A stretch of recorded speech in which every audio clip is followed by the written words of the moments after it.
Down on the beach, just outside Lisbon. Somewhere to relax, maybe catch a few waves. But for a growing number of Portuguese children, it's also the perfect place to practice their rugby.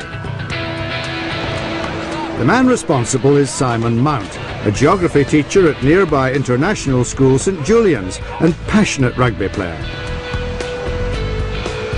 Myself and my colleague Tom Rains just started throwing a ball around. Some kids turned up. It turned into a bit of a game of touch rugby and took off from there. We've been federated as a club with the Portuguese Federation now for this is our second season, and so that first game of touch rugby took place in 2005, yeah, and then we set up for real last year. St Julian's was established in the 1930s, and in common with the rest of Portugal, its preferred sport was always football. Initially, of course, there was the resistance to something new. Kids who didn't know very much about it were a little bit perplexed by it. But once we got a few kids throwing the ball around and running around with the ball, then it was amazing how quickly things took off. And there's been a tremendous amount of enthusiasm on the part of my colleagues on the coaching staff. The children of St Julian's have every advantage in rugby and in life, but what makes this story different is their relationship with their sister club just down the road in Galiza. This community is one of the most underprivileged in Portugal, but it too has a rugby club, set up by Maria Gaivao. The children come from very disadvantaged and poor social backgrounds.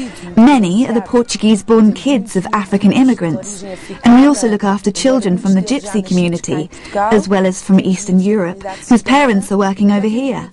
We have kids from as far afield as the Ukraine, Romania and Russia. Maria runs 2 houses in Galiza, providing education and support for people in the area. The rugby club has become an integral part of her work. Autocontrol. They learn self-control in difficult situations, discipline, and also about teamwork and being able to accept that everyone is different, and that your skin colour, or being too fat or too thin, or being too tall or too short, are not reasons for segregation, but rather the opposite.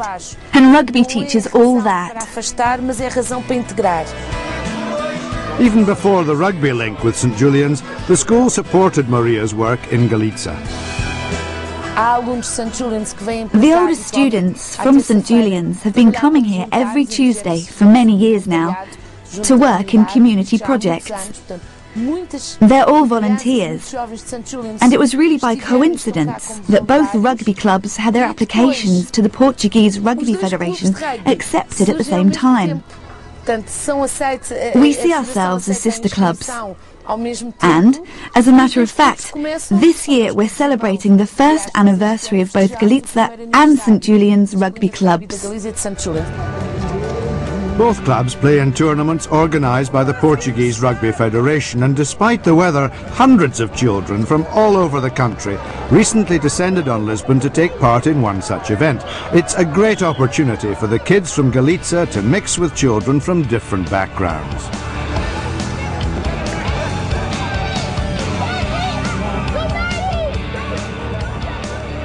And pride, status and honour were at stake as St Julian's and Galiza locked horns.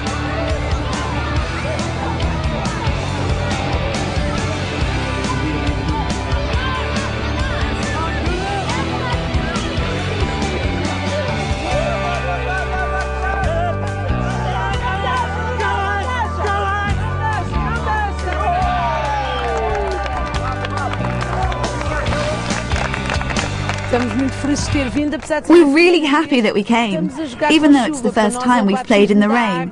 It's definitely a first for us. But it's a beautiful day, and we beat St Julian's.